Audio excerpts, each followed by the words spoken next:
We'll talk about a few very basic lighting considerations in Unreal Engine in this video. Let me say first of all at the outset that I made a couple of more in-depth videos about using pre-computed lighting in Unreal Engine and the way that light maps work and light map density.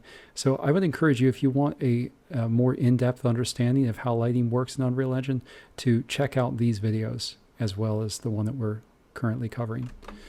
So we've imported our meshes into Unreal Engine from Agisoft Metashape, and we now have an error message in the top left. And this is prompting us to build the lighting. So if we go up top and click on the build button, eventually we'll see that the lighting build has been completed, and we'll see that our mesh looks terrible. And this is because when Unreal Engine imported this object, it imported its UVs, and it made light maps from those UVs. But the UVs weren't really optimized for translation into creating a light map, and so we got bad results. So let me show you what happened. So if we open up the static mesh and we go to UV channel 0, these are the UVs. And it's not... even if you look at the material, you'll see that everything is kind of segmented and broken apart oddly. If we go to UV channel 1, these are the light maps, and you can see it's really not making very good use of this this space at all. There's a lot of unused pixels here, and that accounts for why we're getting these bad results.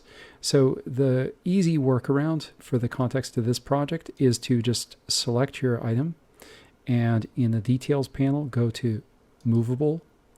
And so we've now set this object to have dynamic lighting that will update real time instead of being pre-computed. And so now if we go back and build, then the problems go away. Let's take a look now at how we can use lights in an interior space, because you might not be making standalone assets that sit on their own in an empty space. Instead, you might have a closet or a hallway or a room or something for your photogrammetry project. So what I've done is I made a couple of boxes, and we're going to bring these down on top of the train car to create a little interior space inside. And when we go in here, you can see we see through the walls. That's because Unreal Engine is just rendering the forward faces of the train car. But we can change that. So if we open up the material for the train car, where is my material? Okay, there we go. If we open up the material, the only thing I've changed so far is I held down the 1 key and clicked in order to create a static parameter, I'm sorry, a constant, and then I plugged that into roughness. And with it set to 0, it will be really shiny, but we want it to actually be very matte, so I set it to 1. And let's set it so that we can have the material show up on the interior of the train car. If we select this main material node and click on two-sided and save the file, and go back out to our project, you can see the material is visible from both sides. And we'll just bring a couple of lights in here. Let's bring in a point light first. And now we want for Unreal Engine to use all dynamic lighting that is calculated real time, so that we can avoid the problem of baking the lighting onto bad light maps. So what we want to do with the light is, after it's brought in, go over to the details panel and change it to be movable.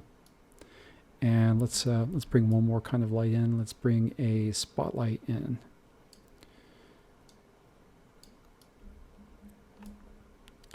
And we'll just move that over a little bit. And I'm not going to get too in-depth here. I'll just show you a few things that you can change with the lights. So the first thing that you might obviously want to adjust is the intensity of the light. So we can set this to be higher. We can change the light color. And you might want to do this to, say, mimic incandescent light, or maybe like more of a fluorescent light. I'll just make it a little bit extreme so it's more noticeable. We can also adjust the attenuation radius. So this affects how far out in space that light will travel.